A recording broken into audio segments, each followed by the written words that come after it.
tell models to do? Just one thing that's really helped you, or something that you just want everyone to know. What would that be? Mine would be recording shows and watching them. Record your own show. Watch your own show. If you're having problems with getting tipped, if you're having problems with making money, or if you want to know why someone tips someone else over you or you over someone else, record your own show and watch it. It is night and day what you actually think is going on. I thought that people were being super offensive. Turns out I was just being a sensitive bitch. Okay? So watch your own show. See what your tippers see and then improve on it. Does anyone have something else that they want to add to that? Yeah, Leana? Building on top of that, if you're going to watch your own show and record it, you might as well make highlights of that show and sell it, because you can monetize absolutely everything that you do, and you absolutely should do it. And it's multitasking, so you're learning and you're making money off of it. Yes, excellent one. Yes, Melrose? I want to elaborate, since we're on the same thought process. A lot of the shows, especially if you're doing something that's highly verbal, like maybe doing a GOI show and you're giving instructions, you could also remove that audio and sell that as an audio piece of content as well, or like an erratic story kind of thing. You can kind of double dip a lot of these content. We all love double dipping. No, we all love double dipping. But that's a really good point. There's a lot of audio files that you can use now for all these things. So don't forget to use the audio files. That's a really great point. Anyone else have something they want to add to that? Miss Lexi, Goddess? Go ahead, Lexi. My thing is kind of what Leana was talking about at the beginning about like decorating your space. Don't just have something white and plain. Have something pop in your picture, because that little picture might be the only thing somebody will ever see of you, and you having a pink background might make them click. So just stand out among the crowd of the first, second, third pages, however pages there are on your site. Yeah, excellent. Goddess, and then Minnie C. Riley, I'm going to have you take away the end of the show before we do Q&A. Goddess? All right, this is an important one, and I'm going to pause for dramatic effect here. Don't do things that are outside of your comfort zone, even if people are paying you for them. Because what that's going to do is it's going to burn you the fuck out. And, when I was first kind of doing stuff, I was like, oh, well, he's offering $50 or $100 if I do X, Y, and Z. And then after I logged off, I felt really shitty about myself and my job afterwards. And, just don't do that, because in the long run, it's going to end up costing you money, because you're going to need to take breaks more often. I've had times where I'm like, I am super sick of this. I don't even want to log in for the next couple days. I'm taking a break. And so think of all that money that you're going to lose because you took that extra $50 or $100 to do something that you did not want to do. Totally. That's nice. Couldn't agree more. And the fact that you hit on how it makes it harder to go back on, we all know how much energy it takes to do this job. We all know how much of yourself that you put into this job, and how hard it can be to get back on cam when you're doing things like denying your soul, or doing stuff that's like against your heart, or making you feel bad.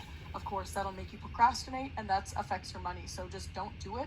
And if somebody, Leana actually put in the chat, even if they pay you for that, don't let them bully you. Even if someone pays you and says, I want you to do this, that's pretty manipulative and kind of a dick move. You can very easily, very, very easily contact support and say, hey, give this person their tip back. If they're really putting up a stink, you can email them first. This is the time, this is the day, take a screenshot. I don't want this money. You can do that. Nothing will ever force you to do that. And they don't know someone at the site that can ban you. That's not real. Yes, Lexi? So one thing that I'll do in that situation in order to kind of salvage the relationship and salvage keeping the money is say, well, I don't really do that, but here's something I'll do instead. And I use this on set as well when I tell people my boundaries on set before we shoot a hardcore scene. If the scene calls for my hands behind my back, I don't do that, but here's what I'll do instead. Like I'll hold on to your hands behind me instead of you holding me back. So that's giving some kind of something like that. And then if that doesn't work, then for sure, contact support. For sure. And then to end this, what about you, Minnie? And then I want to know about all of our budgeting stuff. And for anyone, if you guys have any questions, hold on to them, because then we're going to ask after Minnie gives us this excellent expert advice on keeping our money in order. For me, it's don't tell everybody you do camming. they don't need to know. We are legally required in Canada and US, probably UK and Australia, to file our taxes from this. It does not matter if a person is issues with sex or issues with your home all day making money. You have a job. We are in contract with all these companies that are sponsored today. YNOT Cam has been around for 20 years. We know they're an LLC. Google the LLC will tell you their address where they're located. We are working with big companies that make billions of dollars that are part of our paycheck, that we don't have to worry during a pandemic or recession. As long as our internet and our computers are working fine, we have a job. So if your best friend doesn't like your job, fine, find a new best friend. If your mom doesn't want to talk to you, great, send her a card on Christmas same way. Like, we are not here to please other people about what we want to do to support our purpose, our impact, our whatever the work. And working is in the Bible. We're allowed to work, and concubines are in the Bible. We're in the Bible. We're fine. Yes, we are. And I think that's such excellent advice that you give as well.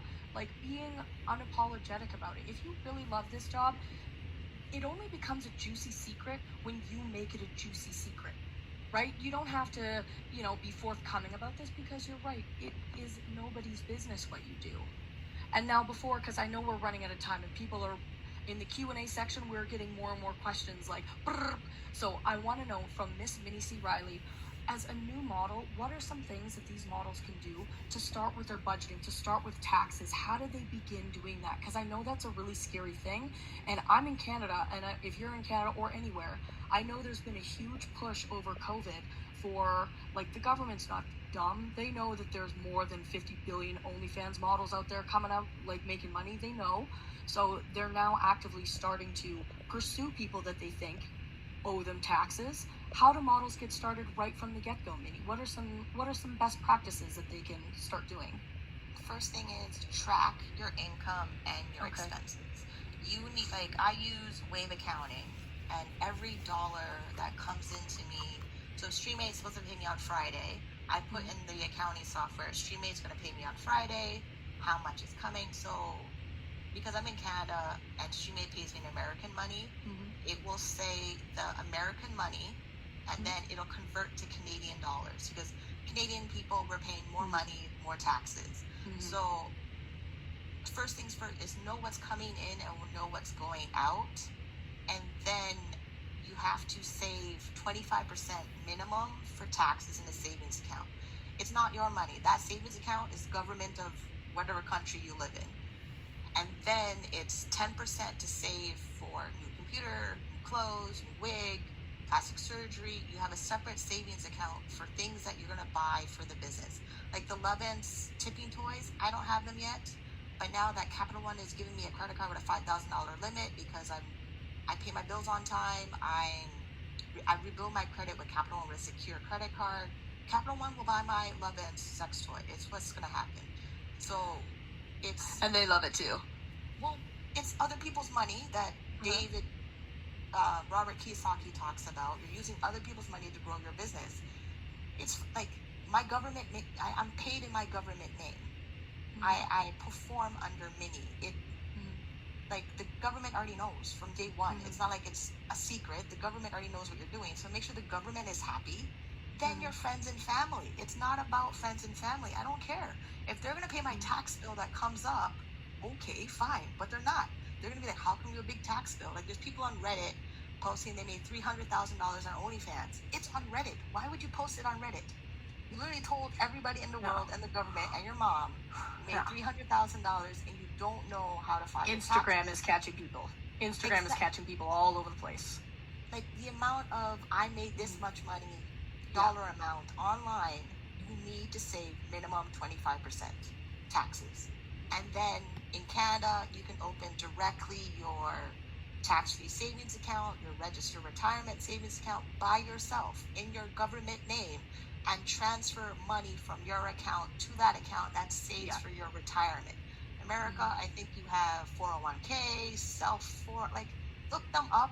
If you can open them by yourself, open them up by yourself and put money in there, because when you turn 65 and older, you don't want old age security. You don't want government assistance and disability. It is miserable. It's miserable now, so that means government assistance could be miserable later in 20 years from now. So I think what you said, like a good thing to start is open up a separate savings account so you don't see that money. When you get paid, knowing what comes in, put 25% away, then put your 10% away, out of sight, out of mind. And I think for a lot of us, it's just starting that habit that's really kind of scary. Because if you're like a lot of us, I'm sure, it's been a few months, maybe you haven't put money away, it can be very, very scary. You start getting worried about this stuff, and then you procrastinate, you put it off. But from right next check, whatever you get, just take that 25, put it in a separate account. Like Minnie said, it's not scary, is it, Minnie? It's not a scary thing to do your taxes, is it? Well, so remember that if you went to church, my mom would give me money to tithe in church. My mom would give me $5, $20 and say, put it in the offering plate at church. I'm thinking we're going to the movies or ice cream. No, she's like, here's 20, give it to the church. So we're trained to do it. We're trained to give money to other people. When we go into the candy store and we buy our gummy bears and stuff for $2.99 a pound, there's taxes there anyway. Like, yeah, there's taxes on that too. Like, if I buy gourmet gummy bears, there's taxes. So if you work with cash, have the envelopes. There's a bunch of people on YouTube that do envelope stuffing of their money, where it goes in car fund, it goes in whatever category that you have. Cash may not work for you. For me, it's debit card, and everything has a separate account, and the accounts that are my emergency fund, it's an account that takes 3 to 5 business days to transfer out of that account. So I'm not impulse buying on strippers. As much as I love strippers and spending money on strippers, I gotta make sure this money priorities. College. Yeah, you do. Well, hold on, really. Minnie. There's a question here for you. Sorry to interrupt you, Minnie, but we're just running out of time. But here's a question directly for you. Any tips on back taxes? How much should you save up before contacting someone for help, or should you just try and find financial help from the get-go?